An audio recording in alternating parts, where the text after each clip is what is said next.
Hi, welcome to Rise Up.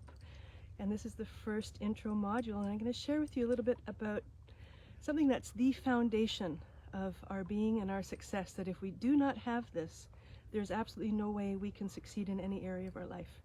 And that is resilience. The R in Rise Up stands for resilience. So most people understand resilience as pushing through, as perseverance, and that is an element of it. But it's also the art of renovation. If you look at nature, it's very creative in how it survives adversity. And we have that innate power within us too. We have creativity, we have imagination, we have the function of play and curiosity and adventure and discovery.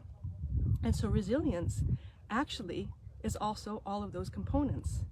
And if we do not have that resilience in us, then everything gets tighter and tighter and tighter in our life.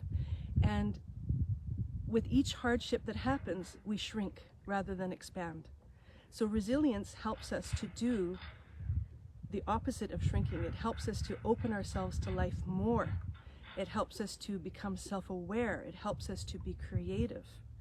And we need resilience because if we don't have the capacity to navigate the continuous plots, twists, and turns that is inevitable in life, we live in a world of contrast. So we will always experience contrast. And we have to get out of this idea that everything should always be perfect and smooth. No, show me somewhere in nature where everything is perfect and smooth. Never. And evolution only happens when there's the friction of contrast. So when we can embrace that,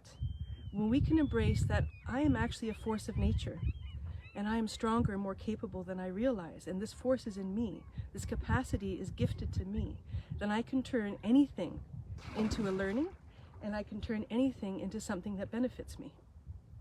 Now you might say, oh, what about extreme trauma? Well, you're looking at somebody who went through complex trauma, so much trauma you could never even imagine. But fortunately for me, since I was a small girl, I always had this connection to nature, and I was always in awe of the power of nature to overcome adversity. And so nature was my biggest teacher. And then I traveled the world, lived in many cultures, practiced many traditions, and each one gave me further validation to that fact that we have that power in us.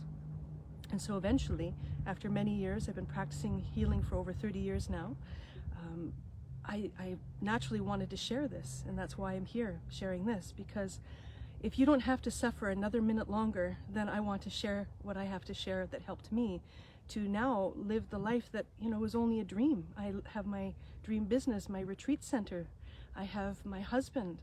I have a family. I have my cute little puppy here, and it doesn't mean there aren't still challenges, but the thing is when you have the right tools, you can navigate anything. You can literally move mountains. So how? There are many different ways to build resilience. And in this training, you'll learn a few different ones. But today I'm going to share one technique that even if you don't watch the rest of the videos, even if you don't join me, this one technique, if you practice it every day, which is going to be your homework, you will notice differences and you will start to heal your nervous system. Your nervous system will be able to unwind, have more buoyancy, have more shock absorbency for the hits of life. So that when those moments happen, you don't crash and crumble, but you rise.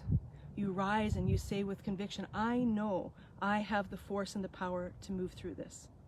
Nothing can crush me unless I let it. So this technique is a breathwork technique. It's very simple.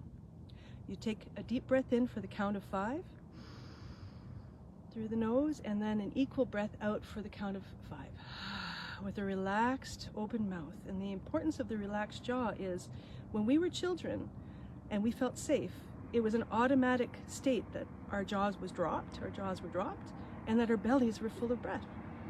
So when we do this deep breath in and exhale with a relaxed jaw, we're actually activating that memory in our biology, in our brain, and we are telling ourselves through that breath, I'm safe. Again. And this is one of the first steps in building resilience. So what would you do? Your homework would be every morning when you start your day, pause and do at least 10, minimum 10, better yet 20 of these breaths. And watch how your body just drops and your shoulders relax. And what you're doing is you're helping start your day with more coherency. And when we start our day with more coherency, then the unexpecteds that happen, they don't drop us to the ground like they used to.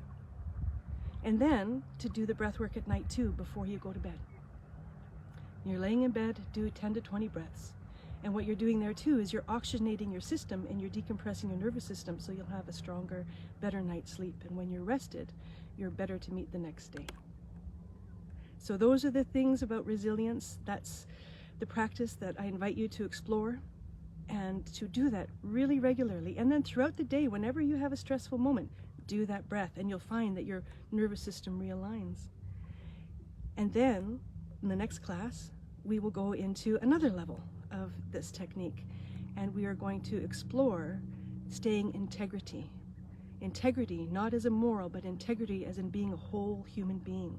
And when we've had trauma and we've had loss, we tend to be fragmented. We tend to exile parts of ourselves or hide parts of ourselves, and it makes us divided within. So we want to be a whole person. So we need to build a resilience so we can restore to wholeness. I look forward to seeing you then. Thank you. Bye.